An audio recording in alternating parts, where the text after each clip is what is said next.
Hello बच्चों, चलिए प्रश्न को देखते हैं। प्रश्न है हमारे पास, यदि a एक 3 गुणा 3 कोटि का अवयव है तब a के सारणिक के सभी उप सारणिकों की संख्या क्या होगी, हमें ज्ञात करना है। चलिए सर्वप्रथम हम प्रश्न के लिए मुख्य अवधारणा लिखते हैं। मुख्य अवधारणा, मान लीजिए हमारे पास एक अवयव है जो कि कुछ इस प्रकार है। हमारे पास एक अवयव है a जो कि कुछ इस प्रकार है, जिसकी प्रथम पंक्ति के अवयव हैं a बराबर हमारे पास अवयव है जिसकी प्रथम पंक्ति के अवयव हम मान लेते हैं कि हमारे पास प्रथम पंक्ति के अवयव हैं जो कि हैं x1 x2 x3। द्वितीय पंक्ति के अवयव हैं y1 y2 y3। तृतीय पंक्ति के अवयव हैं z1 z2 z3। तो निम्न सारणिक के लिए जो उप सारणिकों की संख्या किस प्रकार निकाली जाएगी, उप सारणिक किस प्रकार लिखा जाएगा। तो x1 का जो उप सारणिक है वह हमारे पास होगा, x1 के लिए उप अवयव x1 के लिए हमारे पास जो उप सारणिक होगा वह बराबर होगा प्रथम पंक्ति प्रथम स्तंभ के अवयवों को छोड़ते हुए अन्य अवयव जो कि हैं y2 y3 z2 z3।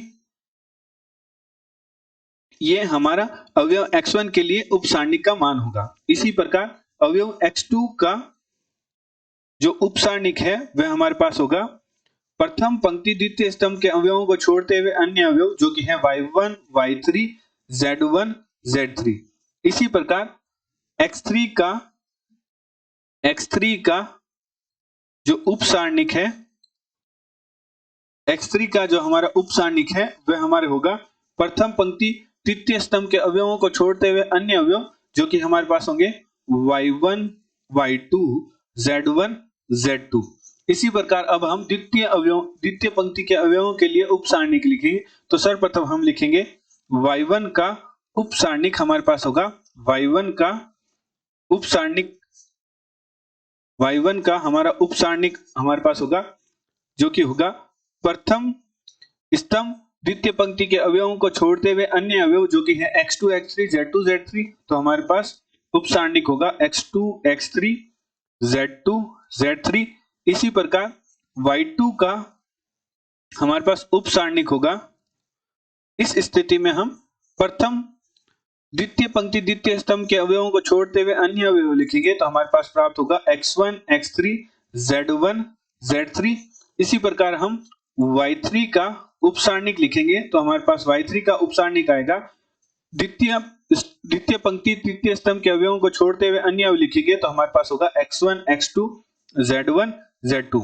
इसी प्रकार हम तृतीय पंक्ति के जो अवयव हैं उनके लिए उप सारणिक लिखेंगे। तो हमारे पास प्राप्त होगा z1 का हमारे पास उप सारणिक है वह हमारे पास प्राप्त होगा तृतीय पंक्ति प्रथम स्तंभ के अवयवों को छोड़ते हुए अन्य अवयव लिखेंगे। तो x1 x2 यहाँ आएगा x2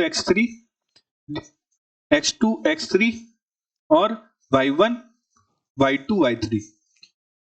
यहाँ हम z1 के लिए जब हम उप सारणिक लिखेंगे तो इस स्थिति में प्रथम स्तंभ तृतीय पंक्ति के अवयवों को छोड़ते हुए लिखेंगे जो कि है x2 x3 y2 y3।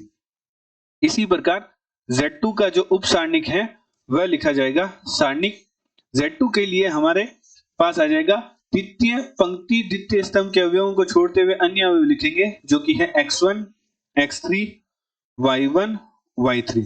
इसी प्रकार हम z3 के लिए उप सारणिक लिखेंगे। तो z3 के लिए हमारे उप सारणिक हमारे पास आ जाएगा जो कि आ जाएगा x1 x2 y1 y2।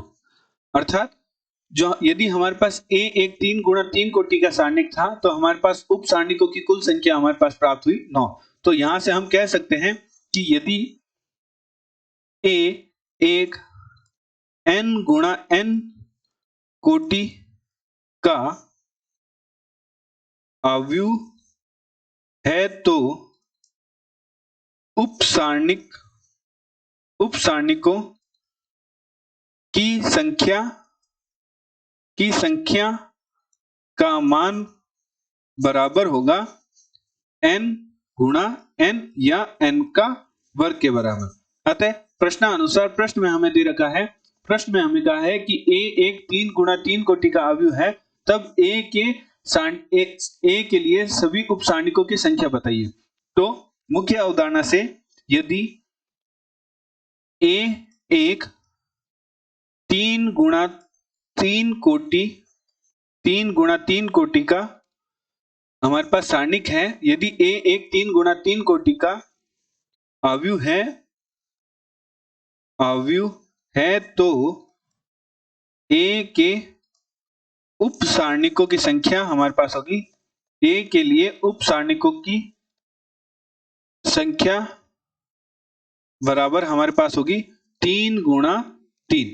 यदि हमारे पास ए एक 3 गुणा 3 कोटि का अवयव है तो ए के उप सारणिकों की संख्या होगी 3 गुणा 3, तो हमारे पास उप सारणिकों की संख्याओं का मान होगा 9। आशा करते हैं आपको प्रश्न का हल समझ आया होगा। धन्यवाद।